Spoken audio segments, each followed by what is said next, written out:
Yan, magandang araw mga kapisda, idol. Nag-trending itong ating water pump. Ito pong ating water pump na to ay nag-trending dahil hindi mo na kailangan ng tangke kasi may tangke na siya. So ito ay good doon sa mga taong wala pang pang-invest doon sa yung overhead tanks. Yan, siyempre magastos yun. Pero dito for as low as 1,900 or 2,000 plus ay pwede ka na magkaroon ng ganito. Pwede mo nang paganahin yung shower mo, makapagpatubig ka sa lababo, and ito pa. Pwede mong magamit yung tubig sa halabas. Ayan, yung may pressure. So yung gusto nila magkaroon ng malakas na pressure, siyempre gagamitin panghugas, pandilig ng halaman, sa lababo, shower, ito po yung perfect doon kasi murang-mura po siya. 1,100 plus siya, automatic po siya. Pag naka-on yung gripo nyo, mag-on din siya. Pag naka-off yung gripo, automatic din mag-off. And the good thing is, sa amin na hindi naman tayo pare-pareho mga idol, ito po yung dating may poso.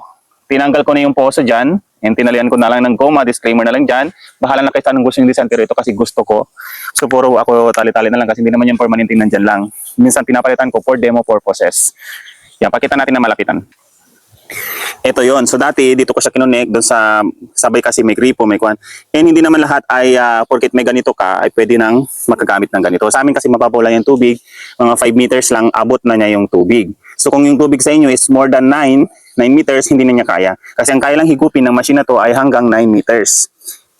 Ngayon, another question is kaya ba niyang akyatin yung second floor? Yan. So explain ko ulit, sana po malinaw at magets nyo. Itong machine na ito, yung pailalim po dito, yan, nilagyan ko siya ng garden hose at may foot valve sa ilalim. Ang kaya niya pong higupin ay hanggang up to 9 meters. 9 meters lang yung higup. Yung po yung hihigupin niya, yung tubig mula sa ilalim. Yan. Yung naman sa buga po ay kaya niya magbuga up to 26 meters. Kung sinasabi niyo po is second floor, o sukatin niyo po yung 26 meters, hanggang doon yung kaya niyang ipaakyat yung pressure. Yan. So again, ito ay dinesign hindi para doon sa mga nagsasabi na may nawasa sila, matagal yung higop ng tubig, ay gusto nilang gamitan ng ganito. Ang may papayo ko lang sa inyo mga idol, kadalasan kasi dyan sa mga may nawasa, especially sa Manila, sa umaga, madaling araw, malakas yung dating ng tubig. So ang gagawin nyo, diskarte, kung alam nyo yung IBC tank. Yan, kumuha kayo ng IBC tank, doon nyo po ilagay yung mga tubig nyo habang malakas para magamit nyo yung malakas na water pressure and i-install nyo to doon.